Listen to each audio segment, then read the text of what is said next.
Welcome to Spiritual Psychology. My name is Renee McKenna, and I bring my 30-plus years as a recovering addict and ex-crazy person turned therapist and shamanic healer to bring you snackable teachings on spirituality, psychology, and all things personal growth.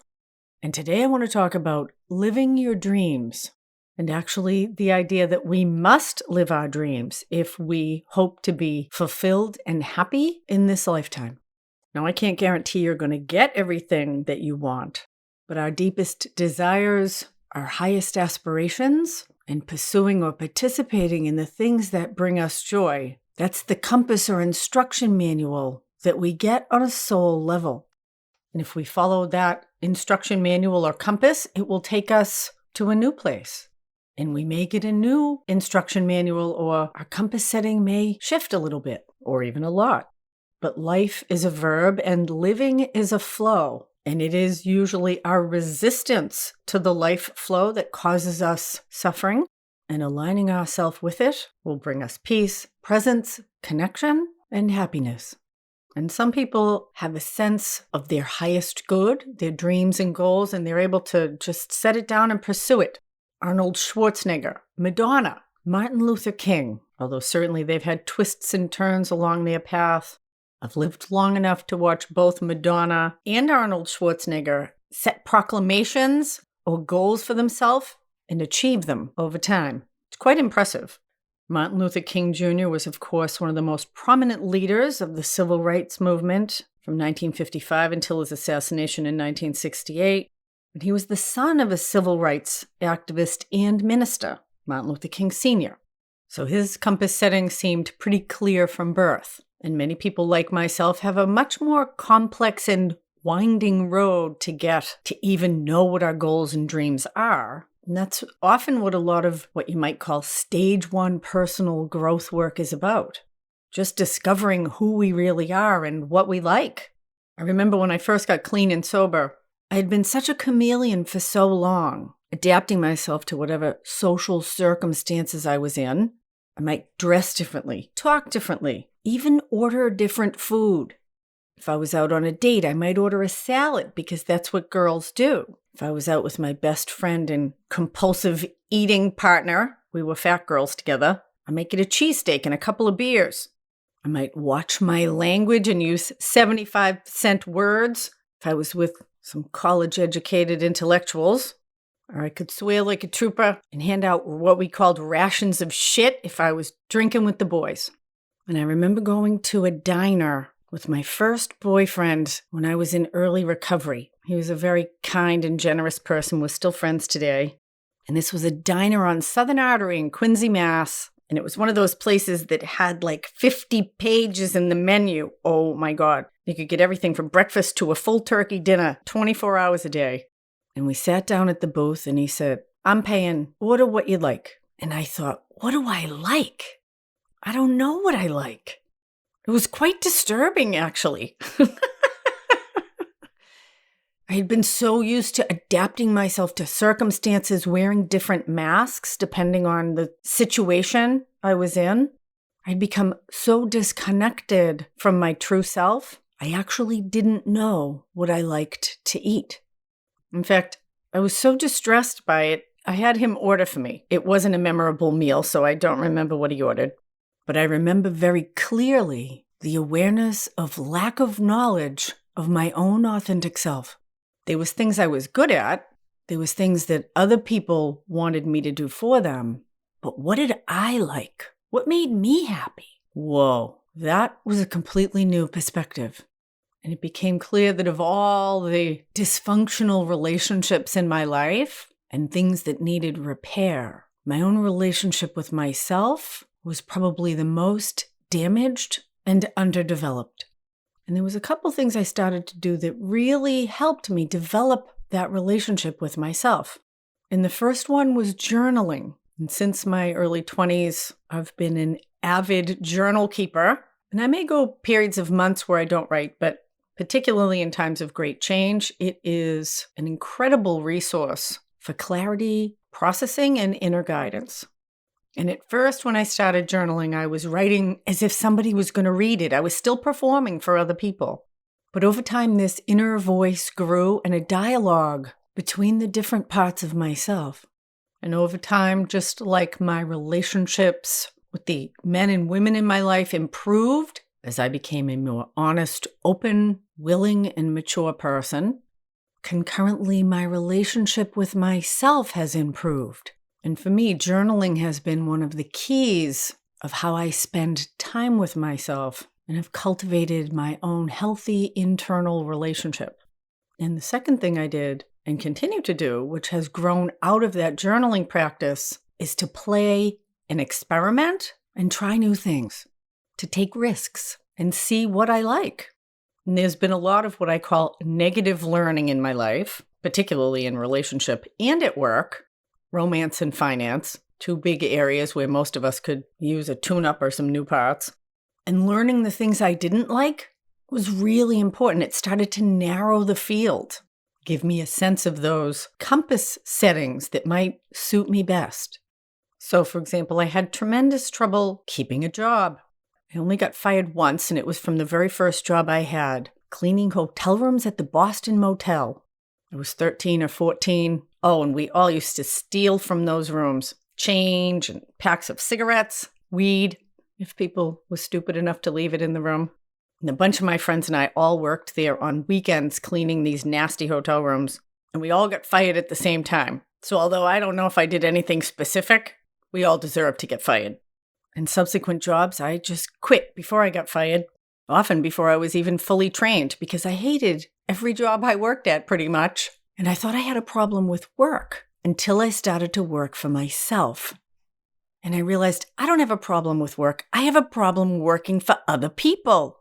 And I've been self-employed since I was in my late 20s, and I will never work for anyone again, except for me. And I love my boss. I've been dabbling around in a 12-step program for money issues called Debtors Anonymous. And I heard this wonderful concept recently. God is my employer. Love that. Actually, Goddess is my employer. I'm just a resident manager.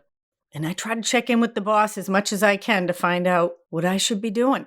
Because aligning myself with the life force, with Goddess's will for me, I have discovered is actually the shortcut to happiness. Having gone off-road and tried to draw my own maps for a while, I'm ready to follow divine instructions, and it's working pretty good. It can be challenging as hell, but doing difficult things makes us stronger, builds character, and makes us feel good about ourselves. And I gotta tell you, I'm feeling pretty good and strong. I can bench press 70 pounds. I'm aiming for 100. Progress, not perfection. So in order to follow our joy, we need to discover our joy if we don't know what it already is. And in order to discover something, I need to go into the unknown. Experiment, play, try things out. If it doesn't work, you don't like it, try something different. Now you might know that you love music, that painting with colors or moving your body in yoga or athletics feels really good. You might enjoy writing or spending time with dogs or little children. I discovered I loved cleaning and organizing and working with people who were almost as crazy as me. And it has become my life passion to share the hope, empowerment, and healing that I have experienced with as many people as I can before I leave this body. I do have some pretty clear plans for myself now that the compass has become easy to read. My path is pretty clear. And I just hope I live long enough to do all the things I want to do. And I try to spend some time every day, or at least every week, working toward and on my own goals and dreams. And that process in itself brings me joy. There is no destination. Everything is process and progress. And I was working with a client recently, really intelligent and adventurous person who's pretty unsatisfied in some major areas of their life. And that dissatisfaction has been consistent throughout our years of work together. And we spent some time last year making an extensive list of all of her dreams and goals. And it's a pretty epic list. World travel, writing, lots of exciting and interesting experiences that she wants to have. And I said, are you willing to start working on that list? And the first thing is to actually take a sabbatical from this job that they aren't loving even though they just got a promotion and a raise. In fact, they promoted them out of the work that they enjoyed doing and into something called management, which is generally not enjoyable for most people. That's why they pay you more money to do it. But she feels trapped. She said, I don't know how to work this out. And I said, I didn't ask you how you were going to do this. I asked if you were willing. They're different. That cage that you feel like you're in actually does not have a lock on the door. You can push that baby open anytime you like, whether you're aware of it or not. We do have control over most of the circumstances of our life. Radical change is always an option. It might be scary as hell, might be inconvenient to other people, but if we don't follow our goals and dreams, we will die unfulfilled. And that is a bad death.